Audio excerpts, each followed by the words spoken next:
All right, what's going on, ladies? How y'all doing? Hi, how are you? All right, guys, we'd like to welcome you guys to the AFC podcast. So we're kind of doing an interview that we had talked about for a good little amount of time. So I definitely appreciate you guys for coming on here. And what we're gonna try to do is basically tell a story from where I first learned about you guys' story and where you were, kind of some of what you've been through, and where you're going to be going, if that's okay. Mhm. Okay, so let's start. If you would kind of give me your names and introduce yourselves, if you would, please. My name is Marquita Sally. My name is Miss Gail. Okay, so I've been talking to Miss Gail quite a bit here, so we've definitely gotten a little bit familiar. So so this will be my first time actually talking to you guys in a formal setting. So if you will, let me know where you guys are from, where you guys from. Me, born and raised outside of Chicago. Same here. I was raised on the east Okay. side of Chicago. Okay, so kind of what's your history with Chicago, like as far as your upbringing and the way things were, kind of like the way things are now. Like, where you want to kind of give me an idea All about right. what Chicago is like? Well, for me, by me being 61, when I was growing up, Chicago, and still is a fun city. It's a lot of things you can do. It's a beautiful place to be and live, especially in the wintertime. You know what I'm saying? But sometimes the crime seems to take over. And it seems like it's getting worse than what it was when I was coming up. When I was coming up, we can go outside and play and come home when the lights come on. Your mother and your father wasn't too much worried about you. They know you was safe. The neighborhood gonna watch out for you because back then it was a village. Hmm. The village can whip your butt and send you home when the village get through with it, and your mom and them gonna finish it. These days there is no village. Well, there is a village, but the village would get whooped the other way around. The parents don't whoop the village instead. The village take care of the kid. The parents don't want that. So the kids turn to go to the streets, go to the games, or go everywhere they feel they want it at. But as far as my grandson is concerned, right here, he was not that child. His mom right here, my son, they raised him right. Be respectful, honest, go to school, get your education, and you had something to look forward in life. But unfortunately for him, it was cut short. Yeah, and I'm definitely sad to hear that. So let me give you guys kind of a synopsis. I was coming across a news video, and I saw you guys had did an interview with the local news there, and that story really caught my attention. Not only for what happened, and I'm definitely extending my sympathies to both of you guys, but more than anything, it was the message that you were putting out in the midst of your tragedy, which I think that's actually, such a redeeming thing. You know what I'm saying? To where you could think even further than yourselves, because we could be self-loathing and literally just look at our own situation and just say, woe is me, look what I'm going through, feel for me, support me. And then you have, people who I feel like you guys qualify in this situation where you say, I want to make the world a better place. I want to make my city and my neighborhood a better place. You know what I mean? So that was the message that I got when I saw you guys interview. I thought it was really powerful.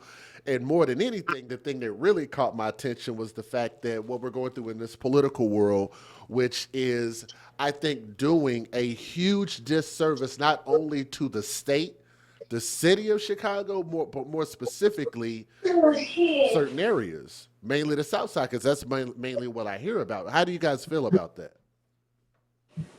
So, as I stated before, I was all for Trump bringing the troops in.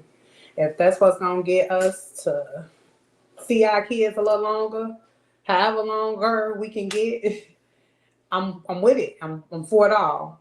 Because at this rate, I have a lot of, not just my son is gone, I have so many friends that's losing their boys to the exact same thing. To the exact same thing. And we shouldn't have to go through that. So if them coming over here to step in, not saying the police not doing their job, but they probably just need a little bit more help. And if that's the help that they need to get our streets back to when we were younger, to do the things that we did for our kids to do that, then bring them on. So what you're referring to is basically the statement that Miss Gale made, which was in lieu of people saying that the police need more help. She came on and she said, because a big thing that's in the news right now is people are saying, bring in the National Guard, bring in whomever by way of the executive branch of government, which is, of course, Donald Trump and the Trump administration, and come in and do like how they did in D.C. And here's the crazy thing that I think is just so stand out as far as, I guess, in our world. There was a lot of crime going on in the nation's capital, quite a bit. The fact that you actually heard people, civilians in the streets say that they didn't feel safe. There's crime, carjackings, and I'm just like, I didn't even know all of that was, because I don't get a lot of DC news. Next thing you know, they come in and say, you know what, we don't have to ask for permission to come into our own capital of the United States, and he sent them in, and they cleaned out crime the first freaking day. And they said they had 0 shootings, and still to this day have 0 shootings. And I'm thinking, like, wow, like that seems to be effective. Like, I mean, I guess I don't understand what everybody's trepidation is about that. Like, I don't understand what everybody's angst is about that. Like, I really don't get it, because if you think about it, we're all parents. I've got 2 biological kids, and everybody knows about my little baby, which is my adopted daughter, right? And I think about it, and I'm just like, now let their neighborhoods be like that. Like, how would I feel? You know what I'm saying? Like, I'm gonna be the type that, like, because obviously I'm a dad, I'm gonna get out there and try to protect my babies as best as you can, as best as you legally can. Let me say that, right? But to have someone else step in and say, you know what, we're going to help prevent people from breaking the law and causing crimes and causing death and self-destruction or whatever the case is, why would anybody be against that? Well, it seems to me that we're not against it, we're for it, but all I'm seeing around Chicago is ICE. You know what I'm saying? It's the ICE people. I don't see no troops. I don't hear about no troops. See, it's the difference on what we're talking about and what they're doing. Yeah, because ISIS is mainly focused on the immigration. Yeah. And in my eyes, here in Chicago, the immigrants is not the problem. It's our people. Mm-hmm. Our people is our crime is problem. still continuing. As far as our crime, it's our people. You know what? Why is it that when y'all say that, and that's ironic that you say that, because that is a mantra on my show. I talk about that all the time, and people who have been watching me for a long time know that I've said that, and I've always said this saying, because it's an old Tupac saying. They say it's the white man that I should fear, but the people who's doing all the crime is people that look just like me and doing it to people like me, right? And I'm just like, why does that make somebody like me a COON or a tap dancer or a white man lover or whatever it is that you want to call it, when I'm literally just looking at it and saying the most of the destruction that I know, like they always want to give you this boogeyman to say that, we're literally living like it's the 30s and 40s. You know what I'm saying? And white people out here hating black folks and kidnapping black folks and doing this and that. But all my life, because I'm an 80s baby, I grew up in the early 80s. All I've known is people that look like me that are out here doing gang violence and drive-bys and stabbings and bringing drugs into school. Like, I remember seeing my first set of drugs when I was in elementary school. And back to what you were saying, like, I'm not saying that, different races aren't committing crimes. I'm not saying that at all. Right. Of course, they're committing crimes we know too. they commit crimes. But the majority of what we black people crime, they're looking at it like it's a different race when it's our people killing our people. And if you think about it, usually a lot of crime happens for people you're familiar with. So it would make sense that not only black people are familiar with black people, but then also a lot of the stuff that happens is from people that know each other. So if you think about it, if we don't have this close connection to white people, why is it that our concern is about people who we don't have a close connection with? When the statistics from the government website, you can actually look it up, like it's a non-biased thing. You can see that most of the crime that happens is usually the people who have something in common with each other. Right. That's a statistical fact. I don't know why people get mad about that. So when we talk about learning our history, part of what we've been through, even in recent times, is also part of our history, right? Wouldn't you agree? Yes. I agree. So why is it that we can't even look at our recent history and look at it and say, here's where our problem is. Can we do something about that? I don't think us as civilians have the tools to fight cartels and gangs and drug dealers and AKs and It's out of our hands. It's the government. you see what I'm saying? So it's just kind of like if you have a willing entity, because you also have to think about this, what people tend to forget. They're not just sending in robots to come in and like the National Guard is a bunch of robots. These are human beings. These are other people's children, right? We're parents. My daughter's 17, my daughter is 18, my son is 17. Like they're practically old enough to go into the military. These are somebody's babies that are coming in and risking their lives to try to make the lives of other people more safe. How do you feel about that? 1 second, I'm sorry. We got a visitor. No, I love the babies. So, this is Gregory's little brother that I told you he never got a chance to meet. Say hi, Dash. Say hi. Hi. Say hi. And this right here is his sister. Okay. If I could okay. point her out. Yeah. Yeah, got you. Okay, yeah. No problem at all. Look. We done had a brother. Hey, look, if anybody got a problem with babies being on camera, then they came to the wrong YouTube channel. We're a big happy family. That'll- We're no just trying to problem stay strong and stay prayed up every day because it is a struggle for us. at all. No. Yeah, 'cause see, a lot of my love, for kids not only comes like I dated kind of early when I got out of high school and actually dated a lady that had kids. So that was like my first experience with dealing with like little babies. But then I got a chance to be a camp counselor. And it really kind of gave me a lot of perspective. So I love dealing with kids and watching them grow up and stuff like that. So that's really where my passion comes from. And just to see the type of stuff that goes on with our kids, I just think it's just like, if you look at our news circuits, it seems like a lot of what people focus on is stuff that's going on with celebrities and what dress that they have on and who are they dating and what restaurant that they go to. Wait a minute, like, and what just happened in these trials to these situations? And somebody who had to get triple life for what they did to somebody's little kid. Like, and I'm like, why is that? Why, even in this situation, why does the world not know about your son? Why does the son not know about your young man? Exactly. To me, that matters more. That is our legacy. That is y'all legacy.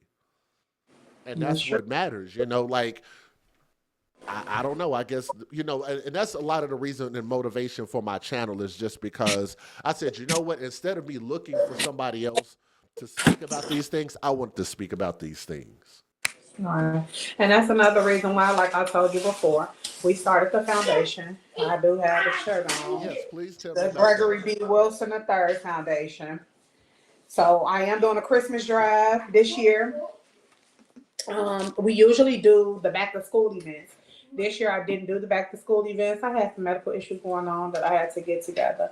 But I will be doing the Christmas drive this year for the kids because I didn't do the back to school drive. I try to have one big event every year in honor of him with our foundation. So yeah, and I do, like you said, I love the kids.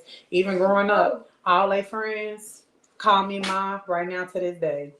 I was the mother that took the kids, their friends, never been out of town. It was me that was taking my money, hard-earned money, renting big big vans, the 15 passenger vans.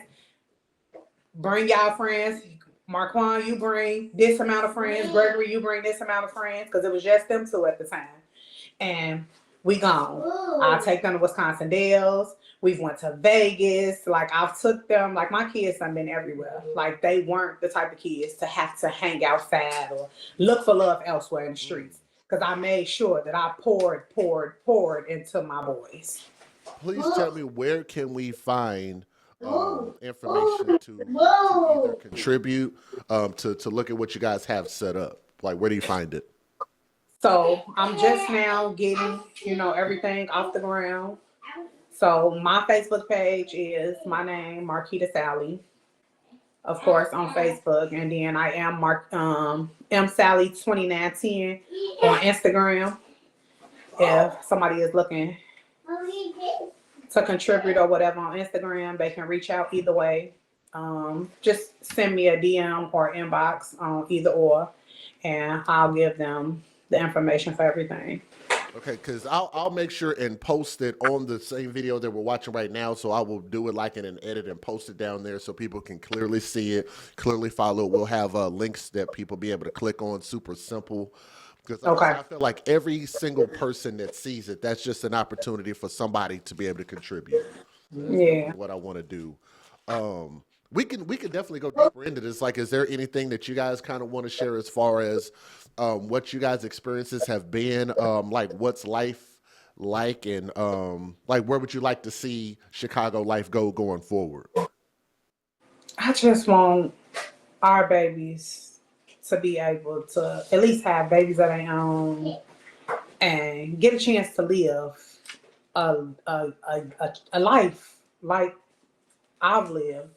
My childhood was excellent, like excellent. I'm the only girl and the oldest of three. I have two younger brothers.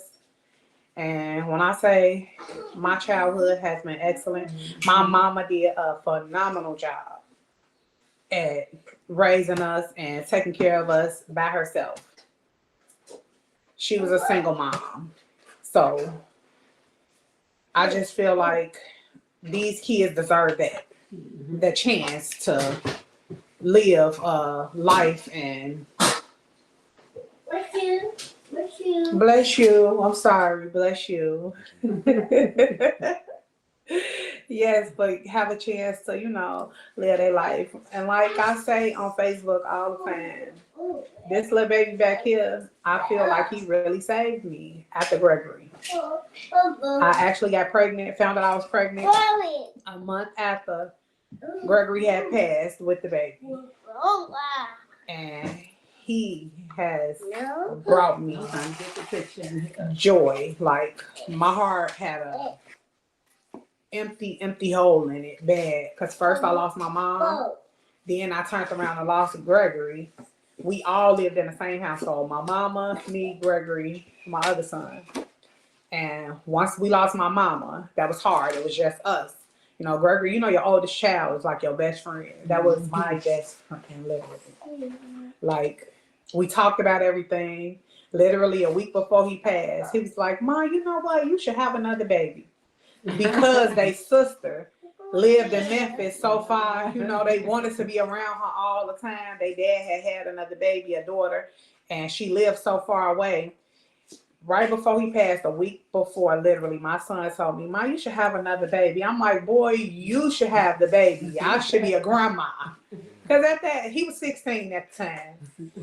But I'm like, the next time a baby come in here, it'll be yours or yours. Me, him, and his brother was in the kitchen talking. And then my baby passed that next week. And I found out I was pregnant with the baby. So I said, that probably wasn't under God. So. Do me a favor and tell me about his life. Who was your son? Ooh, silly. When I say silly, he was the type of person, like, he would reach out to, like, if we had family members and stuff that we didn't talk to for a long time, he was still talking to them. I wouldn't know, but he was the type of person that kept in contact with everybody. Anybody he loved or dealt with, Gregory was the person he's reaching out, calling, talking to everybody. And I bet everybody loved him. Like, he was outgoing, spunky kid. When I say outgoing, loving, very respectful. All my neighbors, they grew up. I got my house. I was living on 88th right off King Drive. I got the house when they were probably like, I'll say 7 and 9. When I say all my neighbors loved my kids, loved my kids. It was an incident that I had over there where I was so nervous. It was like some boys, younger boys, but they were older than, my boys were younger than, that lived across the street. And he would have all his friends over there. And one day my son and his friends was walking past. And I thought my son came home and told me that, they had said something to them. So me being a mother, I went over there. I don't care. This is my baby. I knocked on the door and the boy apologized so bad to me. He like, I see your boys all the time. He like, they are very respectful. He like, I'm apologizing. He like, it wasn't me that said nothing to him. It was one of my friends. I'm like, but they little boys. They tall as ever. Don't get me wrong. So you could easily mistake them, as an older kid. But no, they are babies. They at this time, they probably was like 12 and 10. So I'm telling him, like, my child is 12 years old. There's no way you grown individuals should be saying anything to them. Y'all have anything to say to them to do anything to y'all? I'm a mother before I'm anything. Y'all can always knock on my door and talk to me. He like, I promise you it won't happen again. He like, I respect you for coming down here. He was an older boy, I say probably like in his late teens, like about 19, 20. He like, and I promise you, I'm gonna look out for your boys. If I see them, I'll make sure, nothing happened to him. So that neighborhood over there that my son got killed in, it was a good neighborhood. I loved it over there. Everybody loved my kids. My kids would see my neighbors with bags because I had older neighbors. They would come off the porch or stop doing what they doing, put their bike down, go help them put their groceries in their house, help them grab their bags and stuff out their car. So I had that type of kid. Like I didn't let them do nothing. And I really regret that. They wanted to go outside and hang with their friends and stuff. My way of letting them hang with their friends was, I'm going to take y'all here or I'm going to take y'all there because I was scared of what would have happened, but it happened anyway, if you get what I'm saying. Can you tell me about that fear? That fear resonates for a reason. Can you explain that a little more in detail? So with Gregory, him growing up, so a lot of people say that they were spoiled. If that's what, like anything they wanted, they got. So they did wear all of the designer, like the Balenciagas, the Dior's, and all of the Jordans that came out. Everything up to date, they had. Video game, whatever. Yeah, whatever. They was Marquand's 6th birthday. He got the newest iPhone that was out for his 6th birthday. So they was them type of kids. They had Beat headphones, they own iPads at 5 and 6. You know what I'm saying? Hoverboards that year. Yeah, so everything they wanted, they got. Because their parents, grandparents, aunties, and all, we was a village. Everybody helped. When they wanted something, we all put in together. But them grades always came through. But their grades was always up to par. Always up to par.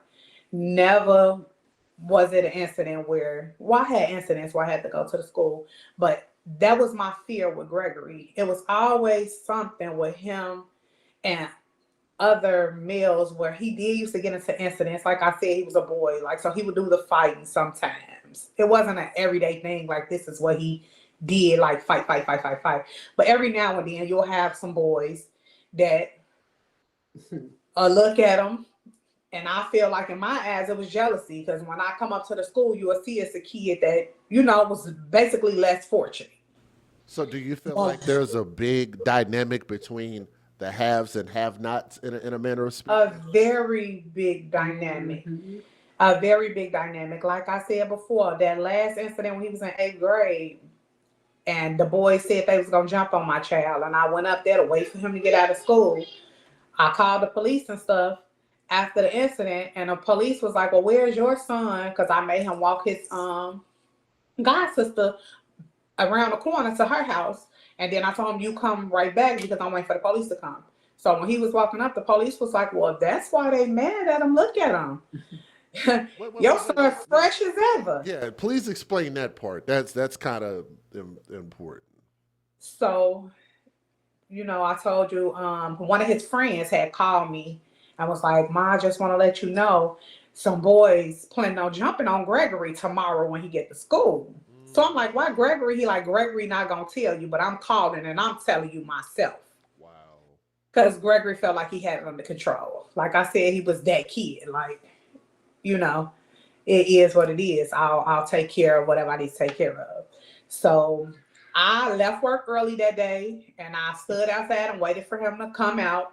I seen all the boys huddling by the gate because they had to walk through a big gate. I'm like, okay, I'm here. I'm not worried about nothing. So when Gregory came out, he ended up walking through the gate, and I guess I was across the street, so I couldn't hear what was being said. But I guess somebody said something. Gregory didn't know I was there.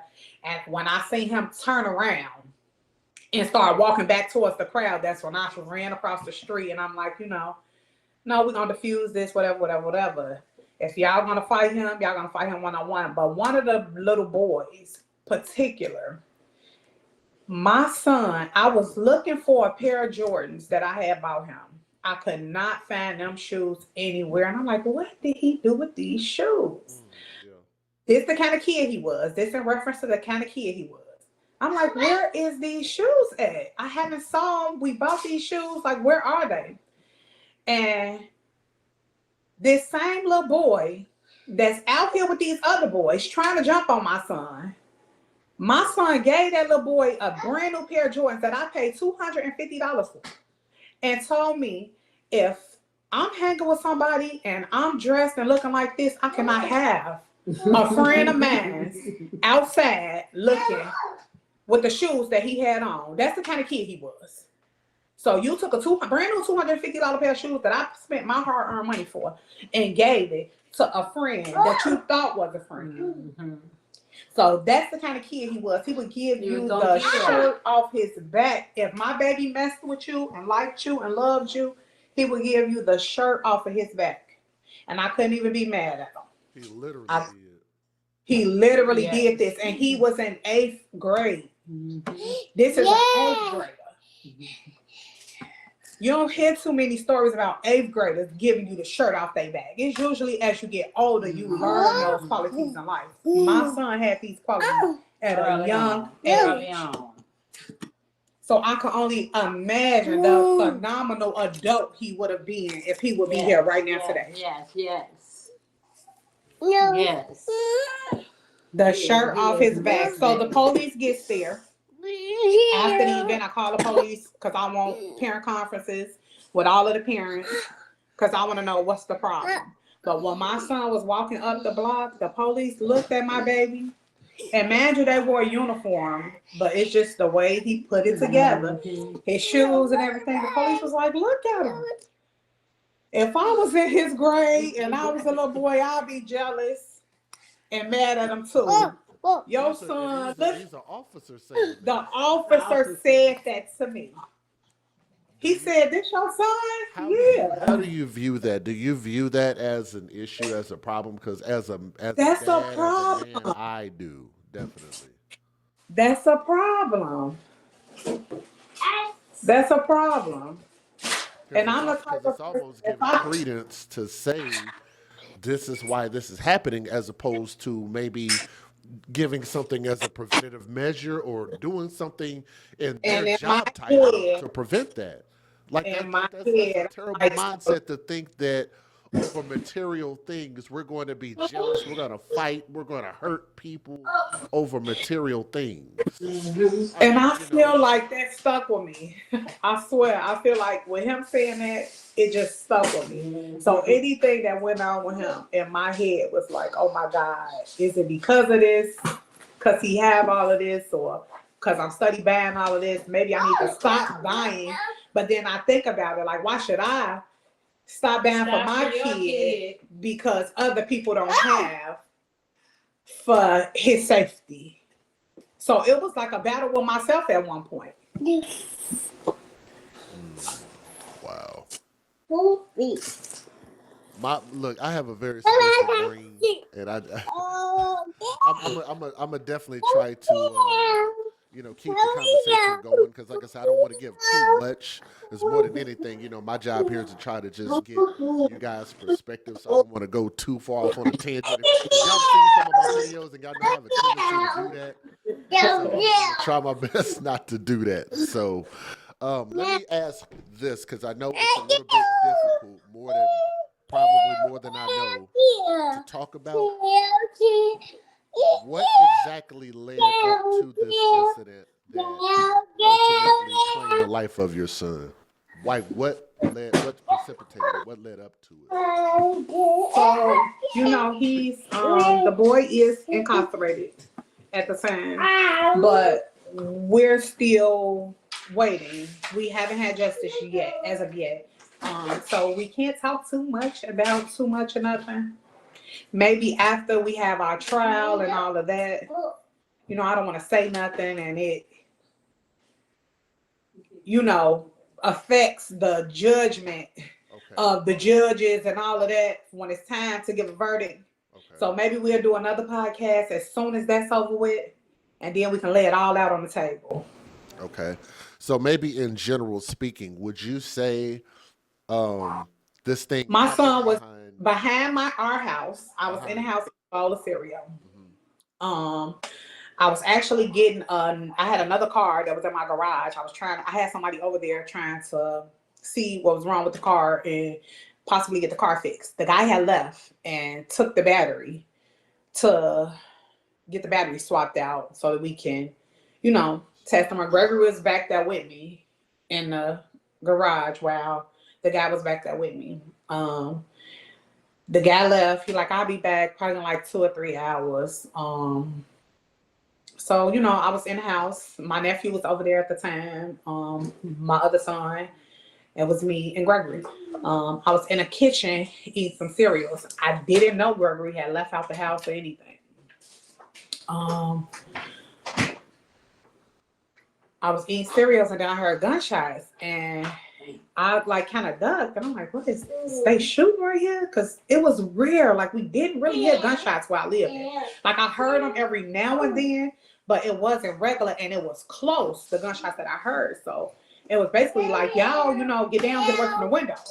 So my nephew took off running out of the room. And I'm like, no, don't go out there. Get down, get down. He Lil Greg is out there. My heart dropped to the floor. Now you're trying to figure out where's my child at. It was close. So when I ran out the house, I'm screaming his name.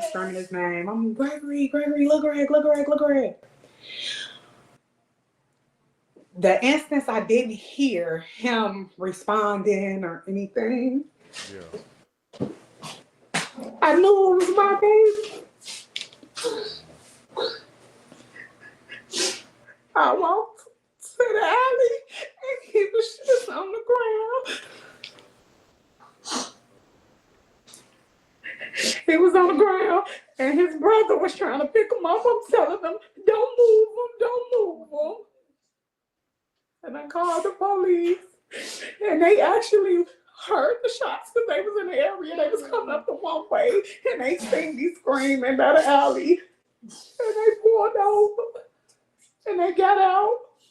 But I knew my baby was gone. When I looked at him, he was gone already before they took him to the hospital or anything.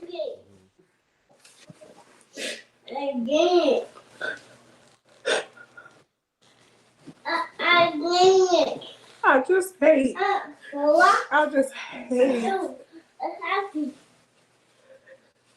that happened. I don't know what drug him outside, why he went out there, or what he was trying to do.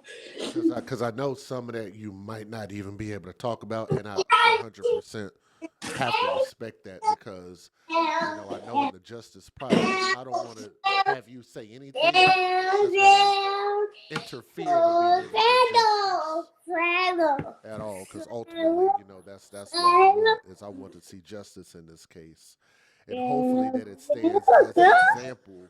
That if we can get enough justice or some type of accountability, that maybe it could be somewhat of a deterrent. The thing that scares me is this. it don't seem like a lot of these, and I hope you don't mind me saying this, because like I say, you might be partial to some of these people around the community. So I will try my best. I'm gonna try my best to be respectful, but it don't seem like jail and consequences is deterring these fools. It's not. There's a difference between the fools and the good kids, It is. but it don't seem like it's deterring them. Like a triple life sentence. They're just like, all right, well, I guess I'm doing that. And I'm just like, I'm just like, where are we at? And it seems like that's a thing that's bred. I have my theories about where I think it comes from, why it continues to perpetuate. And so I've gotten to a point, and I appreciate you sharing that, because I know it's such a difficult thing, more difficult than anything you have to do. Yeah. Ultimately, my thing is, I just feel like, you know what? It just needs to be punished. Just period. And whatever it takes to get it to stop or slow down. Again, this is a lot of what I got from what Miss Gales initially said in her video. As I'm just like, that's just what needs to happen. It does. Like, people might not want to see tanks. People might not want to see the USA flag, the troops, a bunch of white people, whatever it is. But I'm just like, you know what? This has got to stop. We gotta stop. And I'm not just saying that because of my child. Yeah, my child is a big part of it. But it's not just me that's losing my child, that lost my child. It's so many people. So many people. And my heart goes out to them. I know how I feel, so I can only imagine how they feel. And if I could It's be, so many people losing their babies to senseless. and if I could be more candid with you, and again, I mean no disrespect, and I hope, and I think y'all know me well enough to know I don't mean any disrespect when I say this.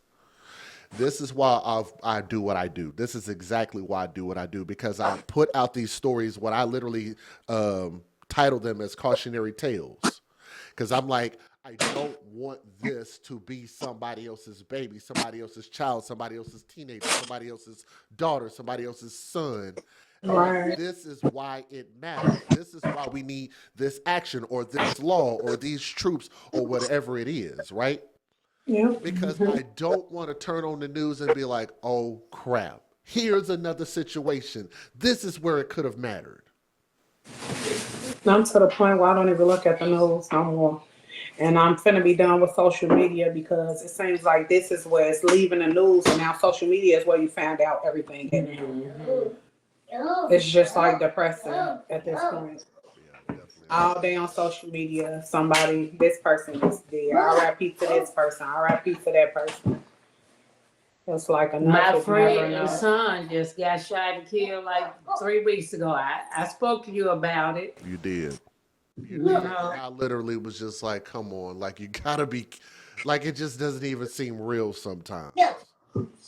And that was in real time when we were talking. Like you were literally like, I'm on my way to go take care of some business, and I just was just like, my heart just sank for you guys. Yeah. You know. thank you for having us on. Oh yeah, absolutely. You know, we don't have a whole lot more time, and I know y'all got to go here in a little bit. Let me ask this, with regard to going forward, because what we have now is, I know y'all have seen ICE out there, but again, that's because they can only do federal stuff. So they're trying to just protect federal agents. They're trying to protect federal property. You see them there, they just can't participate legally in trying to actually protect the ones who need the protection out there, right? Right. And that actually comes from the leadership. So this is kind of coming back full circle. So let me ask you this: do you guys believe in voting? Yes. Yes. Because I definitely do. Like the second that I was able to get my voter registration, like I didn't completely understand it. I've been voting every year, so however long that's been, I don't remember. I guess the age was maybe 18, I guess. I don't remember. 18. But I've been voting ever since because I felt like it mattered. I know it matters now. That's the difference, you know. Yeah. So at a younger age, I really didn't feel like it mattered, but I had the type of mother who didn't care what I thought. Get up, we finna go vote. Straight up. Soon as I turn 18, let's go. Yeah. So I've been voting since I was 18, and that was something that my mother made me do.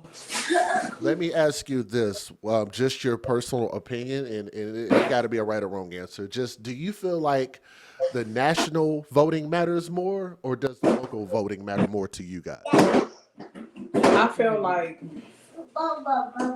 Both. I feel like both, Which one but do you feel like affects you more? Local.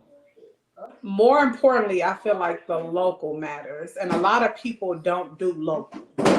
They just wait for the national. I think that that's the big That's bulk a of big- everything. But if you want change in your city, you have to do that local vote. That the polls that they do to pick our mayors and our like you have to participate in it, or you're not gonna never see a change where you want to see the change at.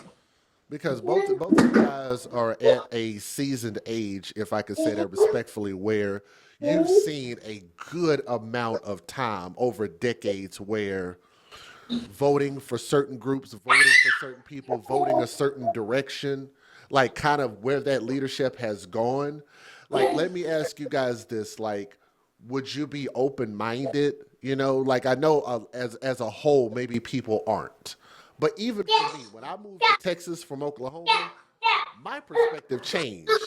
And so I'm just like, you know what? I know the type of leadership that I want, and I just started voting with what I felt like fit my interests best. My safety, my future, my finances. That's kind of the way I voted. Do you guys kind of see where maybe we could get caught up in just voting in a direction we've always been taught to vote in and just never move from that? Or maybe it might be time to do something different? Yeah. What's different? What's gonna be different? I think that what people need to see is, like I say, not only as an example, just hearing your voice in the video, the news video that I saw, even made a difference for me. How Okay. many people got a chance to see that? I didn't tally up lot the of- views. A I lot. didn't She tally got up a the views. somebody sent her the Somebody video. sent me the video today And it saying, "I had just what? saw you." About a 500,000 views or so? Oh yeah.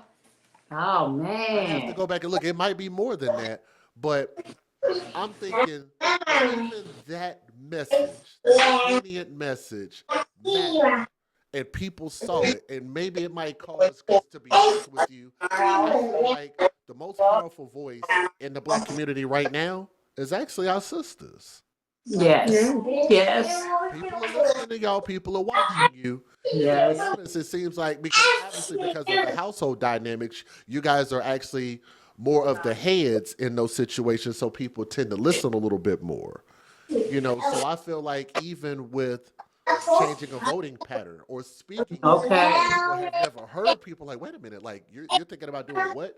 I just see the leadership in our counties, cities, states, our areas, and a lot of those places need to change. Like even as a personal example to me, I haven't lived in Oklahoma since 2013, and they were going through a situation. Some of my personal friends, they were trying to help advocate for a man who was about to lose his life in prison. Mm. That decision was left up to a man that they all voted for just because they always voted with a certain party. The same. Yeah. And I thought Yeah. about that and I said, yo, now you're literally begging to that same group to say, hey, here's the justice that we want. And I'm thinking you won't even change it in your vote. Mm. Like there's no reason for these people to do anything different when you continue to say, count on me every single time. Like we're not even asking for the things that we want before we go, because we're about to have another voting. We're actually in the middle of another voting cycle right now. So I feel like something as simple as that, like those people need to feel that pressure, so that when we come and we ask our police chiefs and our mayors and our governors, this is the change that we want to see. This is what we want.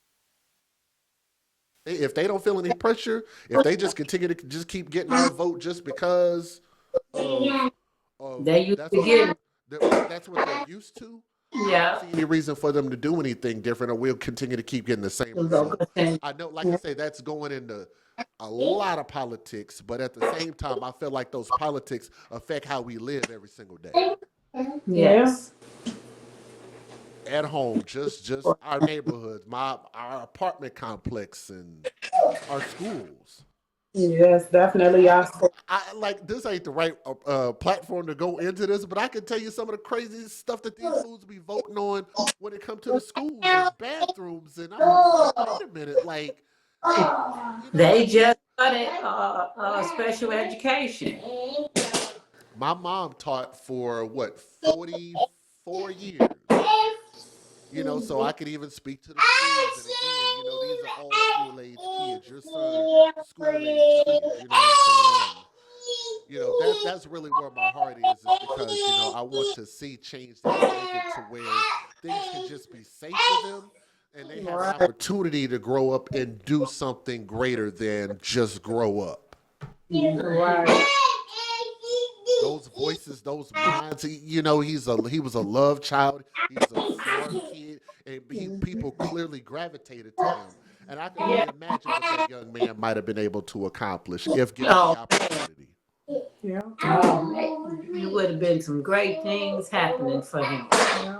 Yeah. So ultimately, that's my message. Like I said, I know we don't have a lot of time. This little thing is making this little weird looking So thing over here. how often do you want to be doing podcasts with us? Is it you want to be a weekly thing? We could switch it up and talk about different stuff, You know what? I grandparents would like that. feelings.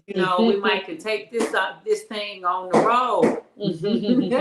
I would absolutely like that. I am open minded to that. And I appreciate you guys even giving me the time. I know this has kind of been a long time in the making, whether it be my crazy schedule or, just things come up in life where we just haven't been able to link up. So I definitely appreciate you guys, giving me this time. But yeah, we could absolutely have more conversations. I'd be willing to open that up to you guys because, like I said, I feel like it's I feel like it's important, and you guys can probably give a perspective, maybe even open my eyes to something, and just more than anything, I feel like that's where social media is now. Is the voices matter? Your thoughts matter. What do you think can cause people to change their thought patterns about things? You be more open-minded, more loving, more caring, more giving.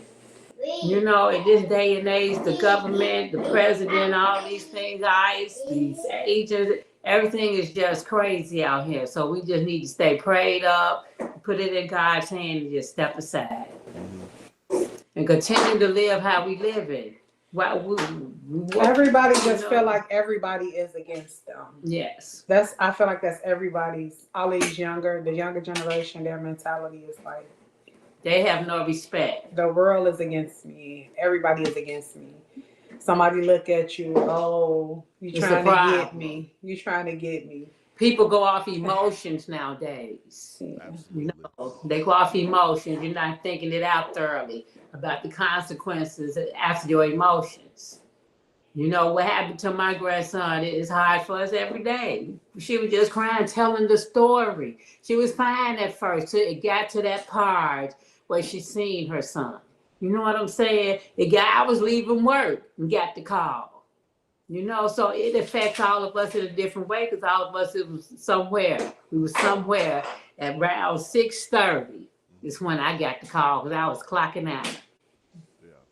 And ever since that day, it's sometimes you just can't explain how you feel. It's just, it's like you just say there's some stuff that should never have happened. He should be here. You know what I'm saying? He should be here.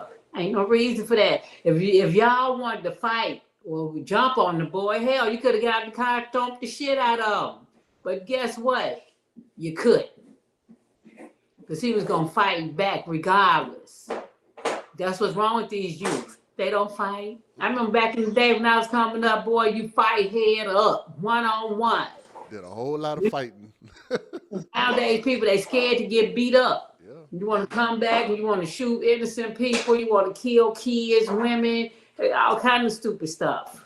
Because I can tell you this, ice can heal some of them lumps, a little Neosporin, a little alcohol, a little peroxide, a little scrape, a little Band-Aid, and guess what? A couple weeks later, I'm all right. I've lived that, so I understand it. You understand? Like on Friday, when John Very Weatherspoon told important. Ice Cube, you fight with these, you live to fight another day, and all that. That's all. You That's know, all. like my group that I grew up with, my generation, like it's like he spoke to us. He was literally speaking to us. I'm like, we lived that, we understood it. We live that. Hmm. These kids don't understand. So, you know, some, you know, the parents at fault. You know, you got some parents, like the young man that killed my grandson. He ain't have no structure. His mom was gone When he was 2012, yeah. So he was from pillar to pole. He didn't have no structure out here. You know what I'm saying? He probably thought, I'm going to shoot somebody and go about my business. But that ain't how it work out here. Right. That, yeah, because there's going to be some accountability. There's going to You be know, some and I can tell you this. I can tell you this much. The detectives ain't solved the case, baby.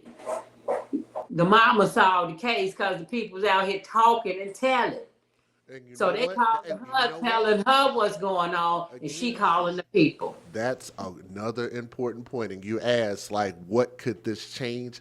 That right there, having the courage to speak up. And behind my kids, I'm telling everything. I don't care who you is, how bad you think you is, none of that. You do anything to mine, I'm telling everything. Telling everything. And I'm 100%. Everything. I'm 100% with you on that. And I feel like that's call me a snitch, a rat, whatever you like, baby. Behind my kids, I'm gonna be all of that. I'm telling. Let it be known. My brother and them gonna see this and be so mad at me. I'm telling. I'm telling, baby. But one thing they know about me is I'm telling. You call enough is enough. You call Miss Email. Enough is enough. I'm telling. Don't do nothing in front of me. I'm telling. But again, that goes like for I say, whoever. just even sharing your sentiments, that can make a difference for somebody. You know what I'm saying? That can be the difference for the next person deciding what they know and what they will or won't say. I just watched a set of beautiful young ladies, a couple of our sisters on the screen. And look, this is the way that they got justice. And that can make a difference for somebody. So I appreciate y'all. Yes. Yes. Speak up. Speak up. Speak up. Speak up. Speak up. Yes, I know we only got a couple minutes here before this thing is about to cut off on me.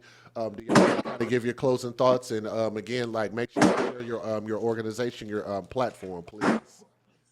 Yeah, I just want to say thank you for giving us the opportunity to tell our story. We appreciate you. Like I said, the Gregory B. Wilson III Foundation is our foundation in honor of my son Gregory Wilson III. Every year I do have back to school drives. This year we didn't have it, but I am doing a Christmas toy drive in honor of him this year. I haven't exactly picked the date yet, but I should have all of that real soon. My Facebook page is Marquita Sally. If you guys looking to donate or just want to discuss anything, his grandmother's page, her name on Facebook is Gaynell Simmons. Yes. And then I'm the grandmother. I'm looking for all the grandmothers out there. We want to talk to you. We want to know how you feel about your grandchildren being killed or murdered. And then my Instagram is my name backwards is Sally Marquita. You guys will see a picture of me, of course, on there. You guys can DM me on there also. So, yeah, but like I said, I'm with the troops coming here. I support it 100%. I know a lot of people, have their different thoughts and feelings on that, but me personally, I support it 100%. If Trump want to send them over, I'm waiting. I'm still waiting. I'm waiting patiently. Mm-hmm. Yeah. Thank you so much for that. Ms. Gail, we got about 2 minutes. You want to give your closing statement? I just want to say I thank you so much for giving us this opportunity. This is my first time ever on a podcast. So I was kind of nervous, but now I feel like we can do this all the time. I like talking about my grandson. We might get emotional, but that's just part of what we go through on a daily basis. But anytime I'm able to tell a story about him, I will do that. I want other people to chime in so we all can have a conversation. Because there's other families out here dealing with the same situation with no justice. See, we gonna get our justice. We getting our justice now. So there's people out there ain't got no justice over however many years. So if you feel like you want to get on this podcast and talk and speak and say your piece, chime in. Absolutely powerful. Thank you guys so much. This thing is about to end on us. So y'all got All more right, and like information. I said, once trial is over, we'll give you the whole We spiel. gonna give you the scoop. Look, let's get it. I look forward to it. Thank you guys so much. Blessings to you, and we will absolutely talk soon. Yeah. All right. Okay, thank you. Thank you. All right. All right. Peace out. Bye.